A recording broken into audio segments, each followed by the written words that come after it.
Okay, Oh, it's not recording from my phone. I just started recording. Okay. I didn't know that's what you're asking, Cecilia. Sorry. No, it's okay. So I don't know if you guys want me to And I'll go put it first. up on YouTube, and then Okay. I'll share the link with you guys Okay. if that's okay with everybody Yes, to that's fine.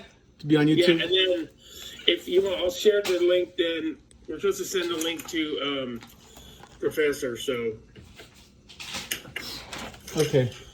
at least at this part, the discussion part, so we can look at it. But, okay, And it has to be 15 minutes. Is that what you said? it's like 15 to 30 minutes. Yes. Okay. Yeah, it says. Yeah, discussion should be between 15 and 30 minutes. So that's for discussion 3. And then if we wanted to do any talking about what we're going to do for assignment 6, I don't think we need to record that.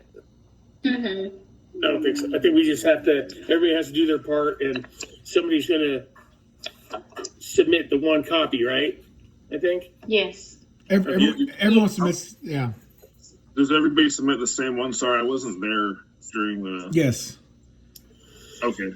So everybody submits the same one, or is it one person submits it? Everyone submits the same one. Okay.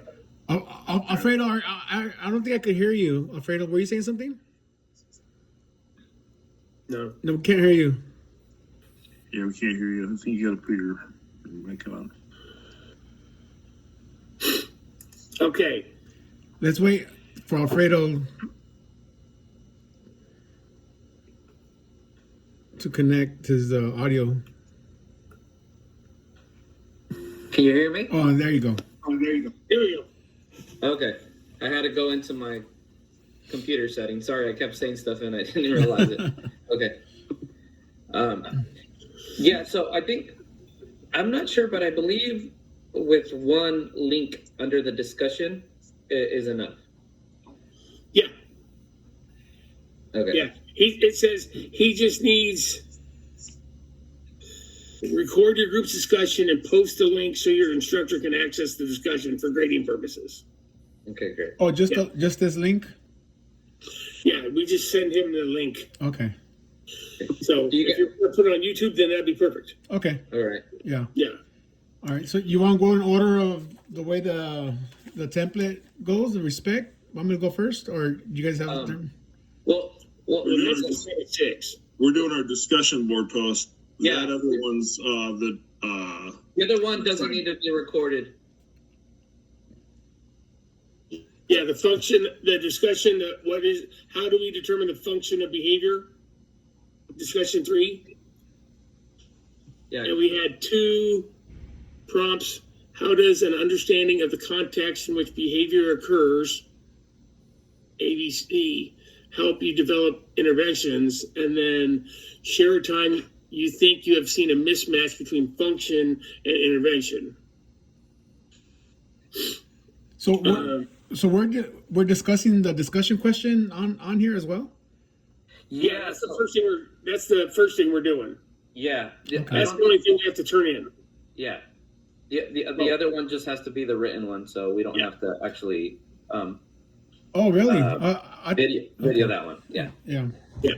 So when we're done talking about the discussion question, you could stop recording, but then we'll stay on to make sure we're good with the rest of what we do this time. Yeah. Yeah. So did anybody watch so everybody's watched the video Correct. about how to determine the function of behavior? Yeah. Yes. And let's introduce ourselves because he said he to introduce. My name's I'm Alfredo Sanchez. Brian Wellborn. I'm Armando Contreras. And I'm Nicholas Sinkwich. And I'm Cecilia Puga. Okay. All right, Brian, go ahead. You can start it off. Oh. So one of the things I think that the most important thing I got out of this this subject is the idea that the behaviors or the functions of the behaviors are either to seek attention, get something positive at it, or something they want, right? Or you're avoiding something or getting out of having to do that. And it makes me think about, because I remember in a class or something like that, or I was at a PD or something, and Jenna was talking about the brain and how the brain only does two things: seeks pleasure and avoid. And so it just made me think of that, like with these behaviors. You know, if you have a kid who is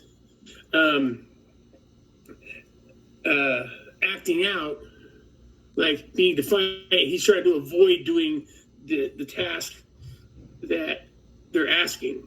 He's being asked to do, right? So he's looking to how can I avoid this by maybe doing some other activity. So with my kids, they do not like to write. And so a lot of times I'll have them tell me stuff. So their written skills are really bad, but their verbal's okay. So they can tell me about it, right? But they're still avoiding the tasks that we're asking them to do. And then I also noticed that I get a lot of kids who, just to get attention, they say a lot of stuff, or they, move around a bunch, whatever, so they can get that attention of, hey, what's going on? What can we do? Are you okay? Yeah, and stuff like that, because they're trying to get just attention-seeking behaviors.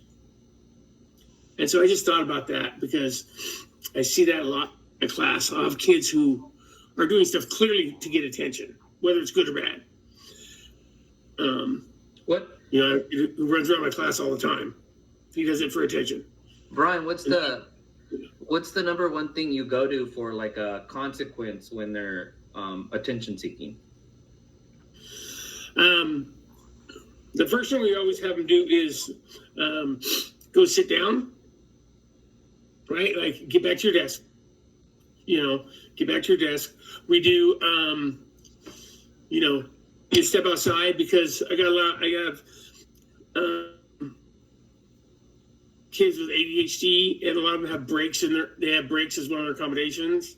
So it's like, do you take a break outside real quick, 5-minute break, whatever? But we also talk to them about, like, hey, you got to be able to come back in and be ready. So if it's going to take you longer than that, then,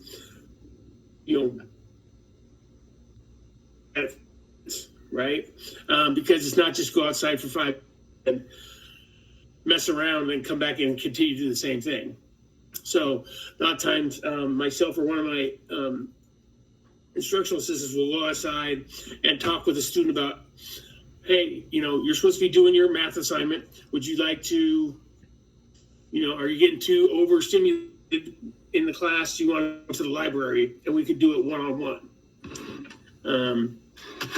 But that's the kind of the plan we kind of follow. If it's attention-seeking behavior, unless they break something or say something really bad or whatever, I don't kick them out of my class. We're a really small school to begin with, and we don't have a lot of resources. So it's like, all we can do is, like, we can take you to the office for a little bit, or you send home. So we try to get creative. Okay. I'll step in and go next.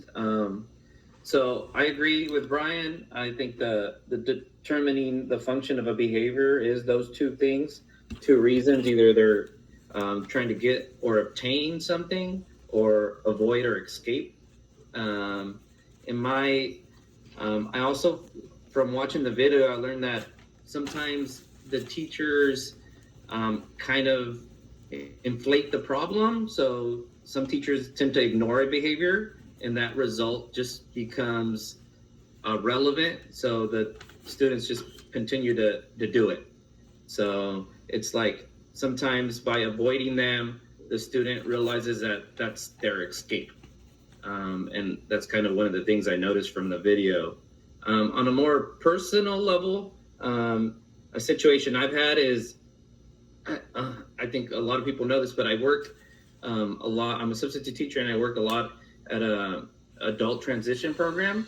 And we have one student. His name is Rudy, and he likes to not participate or not do anything.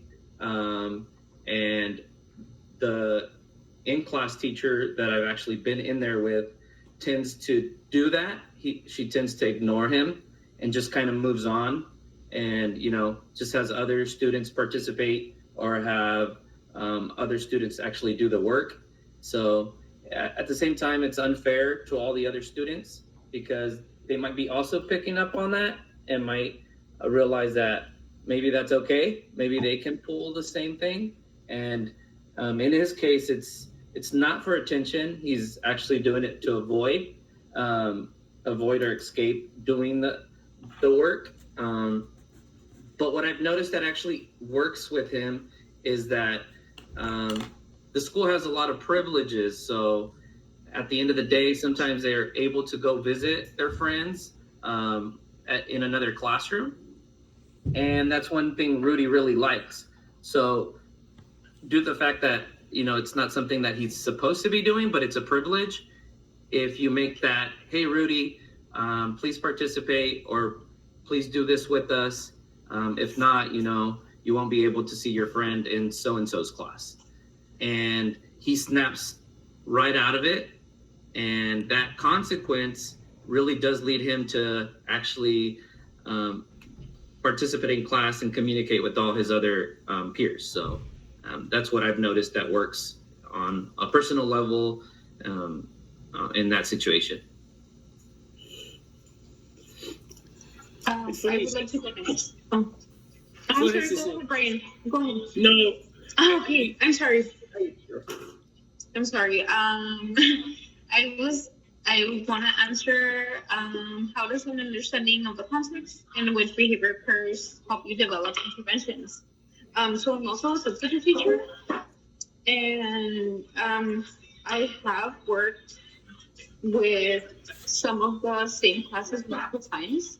So I've seen how the students develop. And in this case, I've seen kindergartners from the beginning of the school year up until now. So I was with this specific group of kindergartners, and I've noticed that, like, taking a deep breath, going to a calming corner, asking for a break, setting a timer for them, or like, I want to call it like negotiating. Like today, one of the kids asked me, "Can we watch Bluey?" And I'm like, "Yes, of course you can watch Bluey, but you need to behave. You need to finish all your work right now, and then because they have like 20 minutes of playtime at the end of the day." So I told them, "I could play Bluey for you if you complete your work right now, and like you put everything away." So I think that really helps them, instead of like, no, behave, because we had a rough day. Instead of like, no, we're doing like X, Y, and Z. And one of the kids does have a hard time with transitioning, especially after lunch. He's like, "Are we going home? I miss my mom." And then like other kids start like, "It's a short day." And I'm like, "No, you know very well it's not a short day. You know that Fridays are your only short days." So for this particular student, he does have autism. So I have been trying to help him by like getting his mind off of like, we're transitioning and we're not gonna go home. So I usually tell him like, it's okay if you sit at your desk, if that makes you feel better. And that goes into the second question. That's the time that I have seen a mismatch between function and intervention. I usually tell him like, it's okay if you want to be at your desk if that makes you feel more comfortable. And in one occasion, he was having a rough time completing his assignment, and his teacher isolated him. He was acting out. He tends to ask for attention, so he'll whine or he'll cry. So his teacher just isolated him, and instead of that helping him, it made the situation worse. So when he did go to recess and he came back, he was able to complete his assignment successfully, and he acknowledged how much better he felt after that break time. So that's my contribution to the discussion. It's funny that the topic has come up twice about teachers like making it worse, or almost like being sorry. I know what you're trying to say, so but I can't say that word. Here it is. Egotistical towards the kids. Like, I have an IA in my room who he does that a lot. Like, but it's in kind of like a passive aggressive way. Like, if one of our kids like shut the classroom door on him in the morning because they were trying to be, I don't know, silly or whatever, right? Or playing around. Then later on in the afternoon, like the kid will be walking up to the door and he'll shut the door. Or I noticed that a lot of times, especially regular ed teachers, if they don't understand the student very well or stuff, they can get frustrated pretty easy, and then it becomes kind of like that that constant conflict, right? Where they're getting frustrated behaviors, and then they start getting sarcastic or like start, playing kid, and pretty soon it just gets worse. And then you end up having some intervention or actual consequence that is way different than what the original issue was, right? They were like tapping a pencil, and next thing you know, they're in the office getting, in-house suspension or something because it all started because of a pencil. Sorry. All right, you guys want me to go? No, We're at 17 minutes already. From Yeah, time. Armando, please go. I'll stop talking. I want to be short. Yeah, I'm going to probably be short. Go ahead, Nick. Go ahead, Nick. No, you. All right. All right. You know what? I worked with severely emotional disturbed and behavioral disturbed kids for a lot of years, and also worked at a group home, level 14 group home. So I know there's a multitude of behaviors and stuff that these kids go through. And actually, I ended up watching all the videos that were on that website. And there's a lot of good stuff on there. I was tripping on one of those videos that said that I want to say like half of the teachers that are teachers end up quitting before year 5, just because the behaviors are just really, really crazy from these kids. But the one thing that really stuck out to me was the ABCs, the antecedents, behavioral, and consequences that they spoke about. Learning the antecedents and documenting it, and not really making any changes from the very beginning until you really truly find out, okay, what are the triggers for these behaviors? What is triggering some of these kids to act a certain way, and what's causing a certain behavior? Because we might think it's something that just from the very first couple of times that they're behaving a certain way, but it's actually a different type of trigger. So really documenting the triggers that they have, the antecedents, then we can focus on the behaviors, and then we could develop an intervention for whatever behaviors that they're trying to do. I also on the discussion, I get an example. It's just not these emotional people. I give the example of a typical parent taking their kid to a store, and the kid wants a certain toy. They throw a fit. The parent gets upset. They tell him no, but then the parent ends up buying him whatever the child wanted. At the end of the day, what did you teach the child? Throw a tantrum, you get what you want. As far as the functioning of behavior goes, So I mean, it's just not just the emotional kids. It's in our own families that we need to be careful with, how we deal with behaviors. But that's pretty much it. I'll let you go ahead and go next, Nick. Oh, I don't have much. The biggest takeaway I have from the video is that the innovations only work when they line up with the function of the behavior. So, if we don't understand the ABC context, we're often just reinforcing the problem without realizing it. And so, I've only been doing this site subbing for this is my second year site subbing, third year coaching football. So, in this industry, very, very short, but kind of lines up with my corporate background, where with employees sometimes they act out too. But I was in a mild mod class for a little bit last year, and there's this one student that just continued to sleep and not do her work, and it was kind of like their home base where these kids with just anxiety issues could go if they didn't want to go to class, and she was just in there every single day and not doing anything, just sleeping. The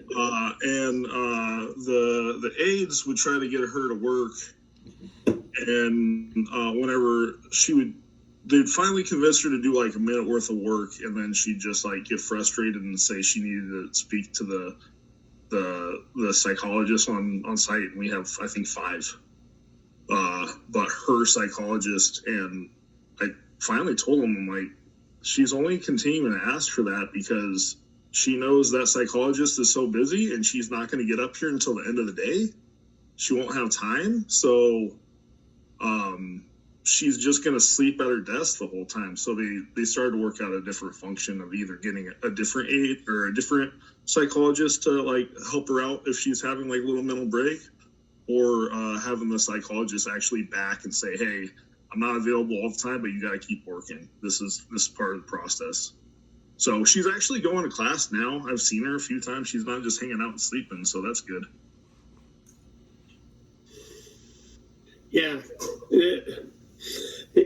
Yeah, kids will stick with the behaviors and find whoever will give them what they're looking for. Like you said, Yeah. It's a psychologist that is super busy, but she's going to wait it out.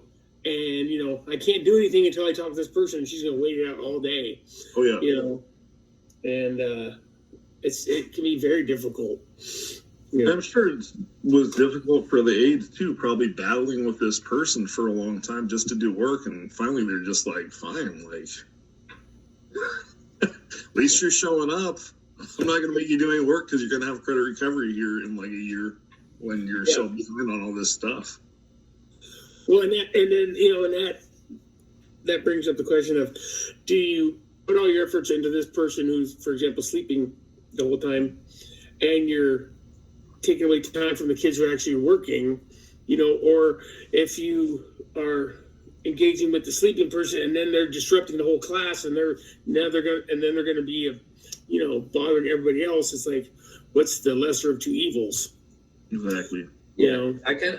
I kind of go to the point where it almost seems like due to the fact there's 2 functions of the behavior, they first sometimes they'll start with one, like try to escape from doing something, and then that leads to receiving more attention, and so they're also trying to obtain attention at the same time. So kind of they're doubling up, I guess, in a sense. Yeah. Are we good? Anybody else have anything to? No.